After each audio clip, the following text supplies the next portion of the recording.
um dos assuntos mais comentados no momento, depois do coronavírus, é essa alta que o dólar está tendo. E hoje a gente vai estar conversando sobre um dos principais aspectos que causaram essa alta. Seria o diferencial na taxa de juros, mais conhecido como carry trade. Beleza? Então, vamos lá.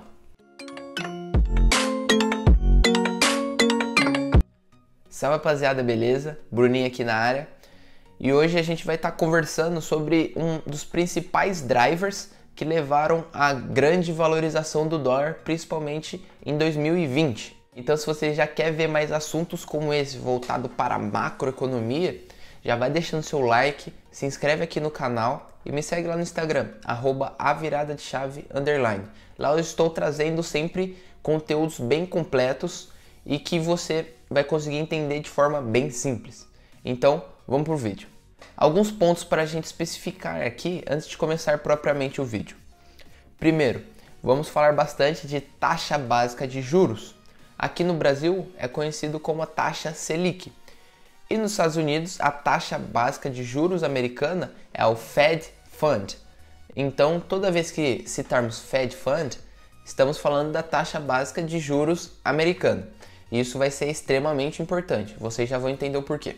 A operação de carry trade é bem simples de se entender. É quando você pega recursos emprestados a uma taxa básica de juros mais barata e acaba investindo em países onde tem uma taxa básica de juros mais alta. Isso era o que mantinha muitas vezes o dólar bem nas margens, bem nos limites que os brasileiros estavam acostumados. Por quê? Nos Estados Unidos, eles conseguem pegar recursos emprestados a uma taxa básica de 3, 4% no máximo. E aqui no Brasil, até alguns anos atrás, eles conseguiam pegar 4% e jogar a 14%. Então, essa diferença na taxa de juros, eles utilizavam a operação de carry trade. É quando você busca esse diferencial na taxa de juros. E existem alguns aspectos que precisamos observar aqui. Um aspecto que é bem importante a gente entender é como esse investidor ganha dinheiro. As opções para ele ganhar dinheiro são basicamente duas: quando a taxa de câmbio se mantém estável ou quando a moeda de juro alto acaba se valorizando frente a de juro baixo.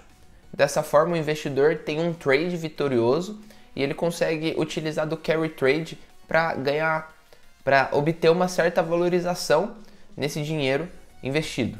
Mas agora vamos entender como esse investidor perde dinheiro. É simplesmente na situação oposta, quando a moeda de juro alto acaba se depreciando frente a de juro baixo. Dessa forma, o investidor pode amargar muito prejuízo, e um prejuízo extremamente doloso. Existem N formas de você observar gráficos ou de montar gráficos para se observar esse diferencial na taxa de juros. Mas a forma mais simples, que eu acredito que seja, é você pegar a Selic e comparar com o Fed Fund. Você comparar essas duas taxas básicas de juros e ver o spread que está tendo entre elas para ver se o investidor vai obter alguma arbitragem fazendo essa operação.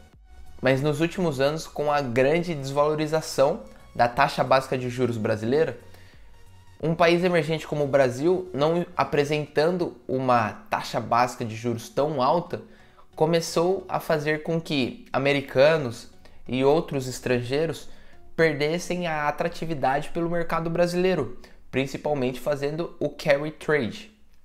Dessa forma, um fluxo cambial começou a sair do Brasil. Muitos investidores acabaram tirando suas reservas aqui do Brasil para investir em outros países em que as taxas se mantiveram constantes ou que até houveram alguma valorização. Países emergentes são o foco desses investidores estrangeiros. Então eles vão buscar sempre uma alta diferença entre a taxa básica de juros do país emergente e a taxa básica de juros americana, que é a usual. Atualmente, o diferencial da taxa de juros entre a taxa Selic e o Fed Fund é uma das menores históricas.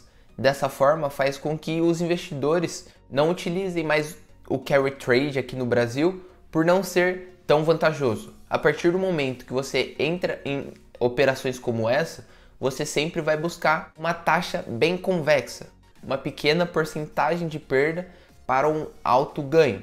A partir do momento que esse ganho é exprimido, simplesmente o estrangeiro tira o dinheiro do Brasil e vai comprar ou propriamente dólares e vai deixar em caixa para que na hora que aparecer outras oportunidades ele consiga entrar, ou vai investir em outros países emergentes.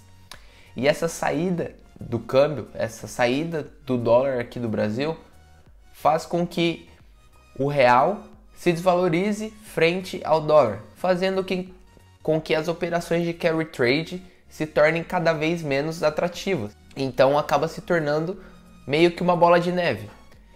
Começou a sair muito dinheiro aqui do Brasil, as operações de carry trade deixaram de ser vantajosas.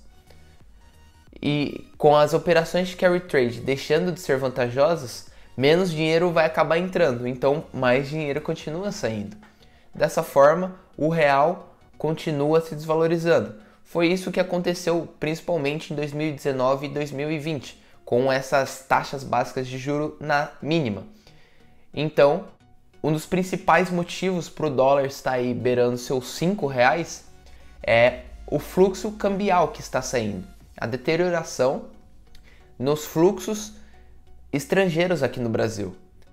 Então, vamos resumir tudo aqui. Carry trade é basicamente você pegar dinheiro emprestado a uma moeda mais estável e uma taxa de juros bem mais baixa e investir em países com uma moeda não tão forte e com uma alta taxa básica de juros. Então o investidor ganha dinheiro quando o câmbio se mantém constante ou quando há uma valorização da moeda de juro alto frente a de juro baixo. E o risco dessa estratégia é quando a moeda de juro alto começa a se depreciar frente a de juro baixo. E é isso que aconteceu bastante no Brasil nos últimos anos. O real começou a se desvalorizar muito frente ao dólar por outros aspectos, e com isso as operações de carry trade deixaram de se tornar vantajosas, com a baixa na taxa de juros e também com a desvalorização do real frente ao dólar. Então muito dinheiro saiu daqui, muito dinheiro estrangeiro, e começou a comprar dólares por segurança. E essa saída do real para outras moedas ou simplesmente para o dólar fez com que o real se desvalorizasse muito mais. Então, o que você achou desse vídeo? Gostou? Se você quer que eu traga mais temas sobre macroeconomia, já vai deixando seu like e vai deixando no comentário aqui embaixo o que você achou, se conseguiu ficar claro. Se não ficou claro, me manda mensagem, me chama no direct lá no Instagram. Vocês sabem onde me encontrar e vamos trocar uma ideia para que você não seja só mais uma sardinha falando que a alta na taxa de juros é simplesmente porque o Bolsonaro é um péssimo presidente. Beleza? Então, valeu!